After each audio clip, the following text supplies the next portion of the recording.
ये कहानी पॉली की है। जिंदगी कितनी दर्द भरी हो सकती है खुद ही देखिए। माँ, मैं शादी नहीं करूंगी दूसरे देश में, पता चला तेरा चेहरा देखने को भी तरस जाऊं। बेटा, कैसी बात कर रही है, मर थोड़े रहे हैं हम लोग जो आप इस तरह से बोल रही हो। फिर लड़का विदेश में सेटल है, राज करेगी तू राज।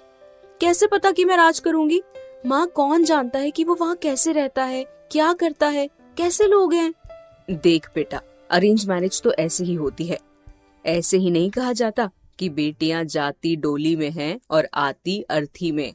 बेटी, वो शर्मा साहब है ना, उन्होंने गारंटी ली है। लड़के की बोल रहे थे, हीरा है लड़का, हीरा। खैर, हर माँ बाप की तरह पॉली के माता पिता भी उसकी शादी किशोर से करते हैं, जो अमेरिका में सेटल होता है। अरे पॉली, ये क्या पहना है यार? ये अमेरिका है, यहाँ ऐसे गंवार वाले कपड़े नहीं चलते। घर में ही तो हूँ, बाहर जाऊंगी तो पहन लूंगी यहाँ वाले कपड़े। लेकिन जैसे किशोर को पॉली की बात पर गुस्सा ही आ गया। जबान संभाल कर बात करो, और ये तुम्हारा इंडिया नहीं है। विदेश में शादी करने का शौक तो होता है तुम गंवारों को, लेकिन रहन सहन वही गंवारों वाले। नई नई शादी में पॉली को पति से इस बात की उम्मीद बिल्कुल नहीं थी। वो अंदर जाती है और जीन्स टी शर्ट पहनकर आ जाती है। अरे ऐसा लग रहा है जैसे किसी काम वाली को मीम साहब के कपड़े पहना दिए हों। किशोर की बात सुनकर पॉली रोने लगती है कि तभी सास आ जाती है। अच्छा किशोर, अब तू संभाल अपनी बीवी को, हम लोग चले दूसरे शहर। वैसे भी जॉइंट फैमिली, वो भी बहू के साथ। कौन रहता है, वो इंडियंस। पॉली समझ जाती है कि ये लोग सिर्फ नाम मात्र के भारतीय हैं। किशोर के अंदर संस्कार की कमी है, तो वो कहीं न कहीं माँ से ही आई है। थैंक्स मॉम, ये तो बस नौकरानी है मेरे लिए। बीवी बनाना तो मजबूरी था। यहाँ की लड़कियों के अंदर ऐसी बेवकूफियां कहाँ है? देख बेटा, बीवी तेरी है, सर पर चढ़ा या काम पर लगा, हमें क्या मतलब। किशोर के ऑफिस जाने के बाद पॉली माँ को फोन करती है। अरे मेरी बेटी ने तो 2 दिनों से फोन ही नहीं किया, विदेश इतना भाग गया क्या? पॉली सोच लेती है कि वो माँ को सब कुछ बता देगी, लेकिन तभी पिता आ जाते हैं। बेटा, तुझे खुश देखकर लग रहा है जीवन सफल हो गया। मैं तो अब मर भी जाऊं तो कोई गम नहीं। पॉली पिता की बात सुनकर चुप हो जाती है। बोलती भी क्या, पिता को इस उम्र में दुख नहीं देना चाहती थी।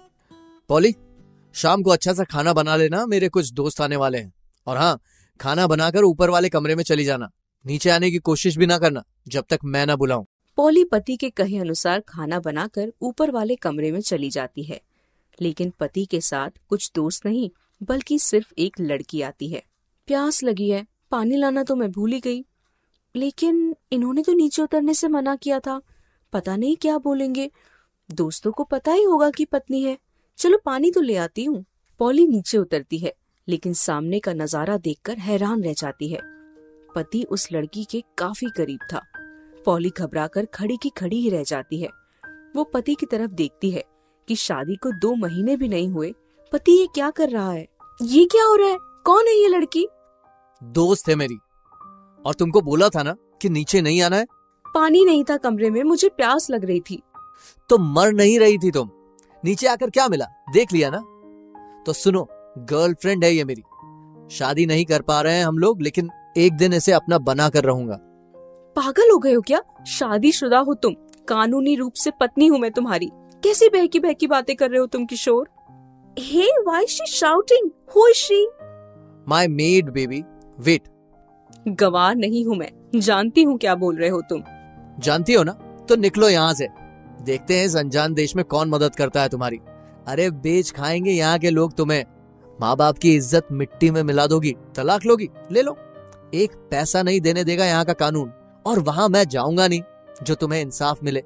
पर मैं पापा को बताऊंगी, वो आकर ले जाएंगे यहाँ से मुझे। लेकिन पॉली के भाग्य में वो भी न था।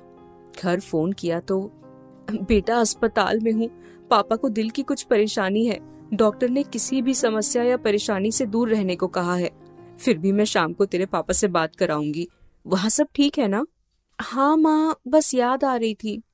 किशोर माँ बेटी की बात सुन रहा था। वो पॉली को पकड़कर ऊपर वाले कमरे में ले जाता है और बंद कर देता है। आज से यहीं पड़ी रहना, खाना भी रोज नहीं मिलेगा, घर का सारा काम करना, नहीं तो। नहीं, मैं सब करूंगी, प्लीज मुझे माफ कर दो। अब रोज किशोर उस लड़की को घर लेकर आने लगा। वो पॉली को भी खाने को कभी देता कभी नहीं। वो परेशान हो जाती है। वो किसी भी तरह उस जगह से भागना चाहती है। फिर एक दिन, सुन, आज मेरा एक पार्सल आना है। मैं दरवाजा खोलकर जा रहा हूँ, लेकिन भागने की कोशिश की तो समझती है ना क्या करूंगा तेरे साथ।